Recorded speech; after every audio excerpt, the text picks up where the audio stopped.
Bonjour, aujourd'hui je vais vous apprendre à faire des bivraps. Le bivrap, qu'est-ce que c'est? C'est un emballage qui va remplacer l'aluminium et autres films plastiques qui eux sont jetables. Pour faire un bivrap, il va vous falloir du tissu en coton, donc soit des chutes de tissu que vous avez à la maison, soit un tissu que vous aurez spécialement acheté pour, de la cire d'abeille. Et pour faire votre bivrap, il y aura deux méthodes, soit au four, soit au fer à repasser. On va commencer par la méthode au four. Alors, comme je vous l'ai expliqué, pour faire les bivraps, il faudra du tissu en coton, donc des chutes, des morceaux de coton qu'on a déjà à la maison, c'est encore mieux que d'en acheter. De la cire d'abeille, qu'on trouve dans différents magasins, et une paire de ciseaux crantés spécial couture. Le fait que ce soit cranté, le tissu s'effilochera moins, s'abîmera moins dans le temps. Alors, j'ai tracé la taille du bivrap que je voulais sur mon tissu, donc maintenant je vais le couper au ciseau cranté. L'avantage de faire ces bivraps soi-même, c'est qu'on peut vraiment faire la taille que l'on souhaite par rapport à ces plats, aux différentes utilisations qu'on en a. On peut en faire des moins larges et plus longs pour des sandwichs par exemple. C'est vraiment très pratique, donc on peut vraiment adapter à ses besoins. Si on fait au four, bien sûr, dans la limite de la taille de son four. Alors maintenant, on va passer à la réalisation du bivrap. Donc j'ai préchauffé mon four à 80-100 degrés. J'ai sorti la plaque, j'ai mis une feuille de cuisson sulfurisée. C'est pas très zéro déchet, mais on peut la réutiliser pour faire plusieurs bivraps. Pendant que mon four préchauffe, je vais aller repasser mon petit morceau de tissu et je reviens tout de suite. Maintenant que mon tissu est un peu plus repassé, je vais le poser donc à l'envers sur la plaque de cuisson et je vais venir le parsemer de cire d'abeille. Donc j'en mets pas trop, j'en mets quand même un peu partout sur le tissu et j'en mets pas trop tout simplement parce que ça sera plus facile de venir rajouter de la cire si besoin sur le tissu plutôt que d'en enlever et d'en avoir trop.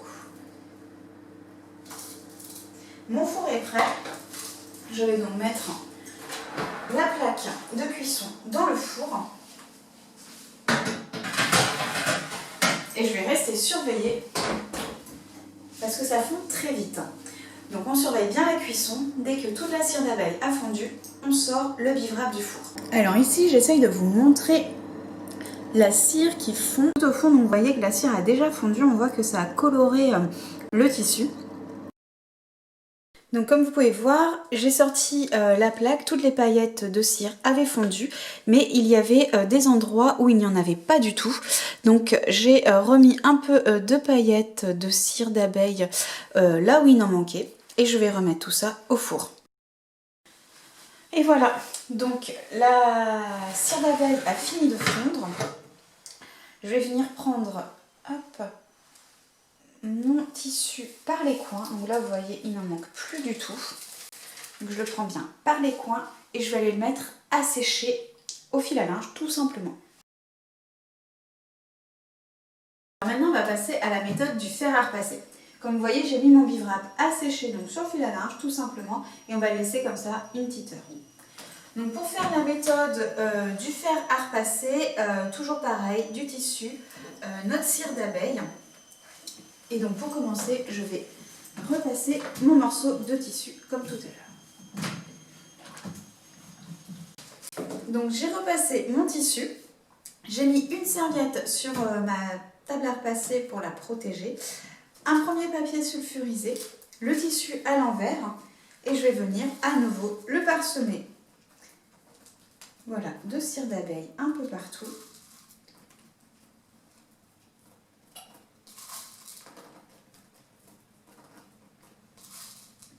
Alors la méthode au fer à repasser, ça permet de faire vraiment des morceaux de la taille que l'on souhaite et qui ne nous permettent pas d'être faits au four traditionnel. Hop, voilà. Je vais donc réutiliser le papier sulfurisé qu'on a utilisé dans la méthode du four précédemment.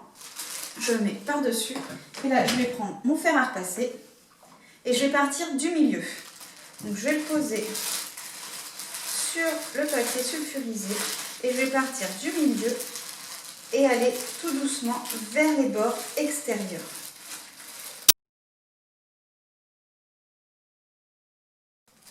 Et j'insiste bien pour amener la cire jusque dans les bords du bivrap.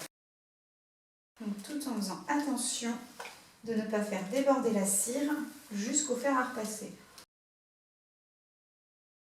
Ne pas en mettre trop dès le départ, c'est aussi pour ne pas gaspiller de la cire d'abeille. Parce que le but, c'est vraiment pas de faire du gaspillage, mais bien de pouvoir l'utiliser à bon escient. Hop, donc comme pour la version au four, je vais venir rajouter un petit peu de cire d'abeille là où il en manque.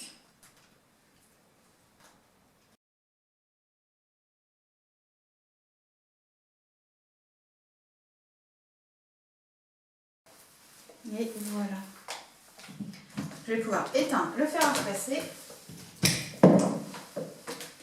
Et là, à nouveau, je vais venir décoller tout doucement le film sulfurisé.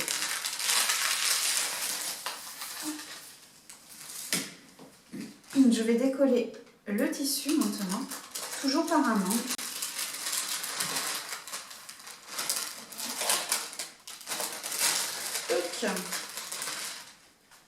Et je vais le mettre à sécher pendant une petite heure également.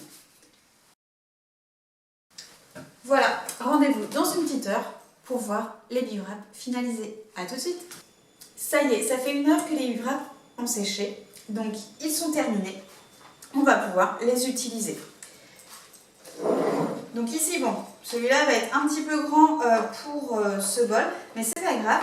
On va bien venir plaquer tout autour le bivrap, ce qui va lui permettre de prendre véritablement la forme du bol et donc de conserver les aliments. Vous allez pouvoir donc utiliser vos bivraps voilà, sur vos récipients, mais également pour emballer vos sandwichs, pour partir en pique-nique ou autre. Pour les utiliser après, enfin en tout cas pour les entretenir, il faut les passer sous l'eau froide. Pas d'eau chaude parce que sinon ça va faire fondre la cire d'abeille. C'est aussi pour ça qu'il ne faut pas les utiliser sur des produits crus comme la viande, le poisson ou encore des fromages au lait cru. Ensuite, dans le temps, si vous voyez que ça perd un peu de sa cire, il ne faut pas hésiter à venir en remettre un petit peu et à repasser soit au four, soit au fer à repasser comme on a pu le voir. Et s'il commence à s'effilocher par la suite, un petit coup de ciseau et le tour est joué. Voilà, comme ça vos bivraps, voilà, ils ont une deuxième vie aussi. Donc n'hésitez pas à me faire un retour sur vos réalisations. Voilà, vous pouvez les poster en dessous en commentaire. Bon, j'espère voir vos réalisations bientôt. A plus tard pour un autre tuto.